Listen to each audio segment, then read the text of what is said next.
Tout ce que nous avons vu jusqu'ici signifie en somme que l'onction, grâce à son unité essentielle, nous fait entrer dans un nouvel ordre de choses, un ordre de choses divin.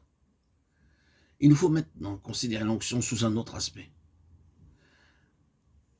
Il y a un autre terme qu'on peut employer à ce propos, terme qui n'est peut-être pas aussi heureux à certains égards, mais qui a néanmoins sa place ici dans la signification qui lui est propre. L'onction nous introduit dans un système divin. Le mot système n'a pas la faveur de tout le monde et nombreux sont ceux qui l'emploient dans un sens péjoratif. Libérons-nous de cette idée et mettons-nous dans l'esprit qu'il y a un système divin, un système céleste, un ordre de choses qui concerne le ciel. Le tabernacle dans son ensemble représentait l'image des choses qui sont dans les cieux, ce qui signifie bien d'après l'épître aux Hébreux que les choses célestes elles-mêmes constituent un système céleste, un ordre de choses célestes, ordre de choses à la fois général et précis, embrassant tout un ensemble, sans négliger aucun détail. Le tabernacle n'étant qu'une image, une représentation du système céleste, au-delà de l'image, il y a nécessairement l'ordre divin, le système céleste lui-même. Or, remarquez-le, Christ et son corps constituent non seulement un seul homme nouveau, mais un véritable ordre de choses, un système. Si vous voulez, Christ est représenté dans l'ancienne alliance par le tabernacle, par le temple. Et l'on peut voir fonctionner là tout un ensemble extrêmement détaillé et complet. Mais dans les deux cas, le tabernacle comme le temple sont des images non seulement de Christ comme personne séparée, mais de Christ et des siens, un seul peuple, un seul corps.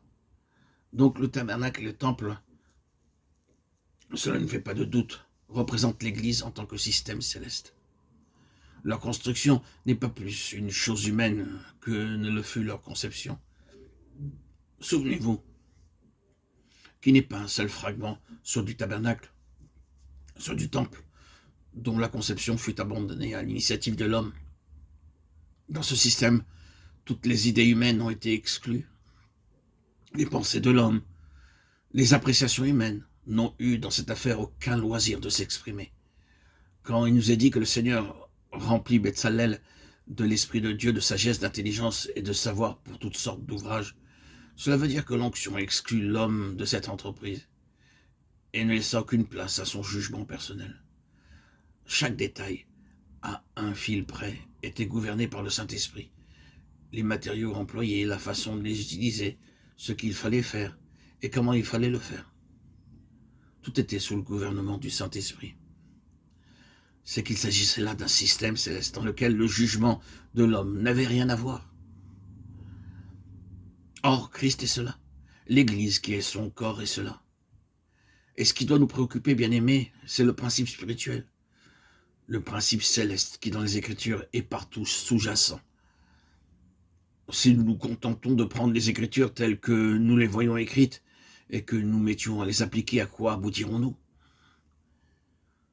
À un système selon l'ancienne alliance, calqué sur celui du temple, avec prêtres, vêtements sacerdotaux, rires et tout ce qui va avec.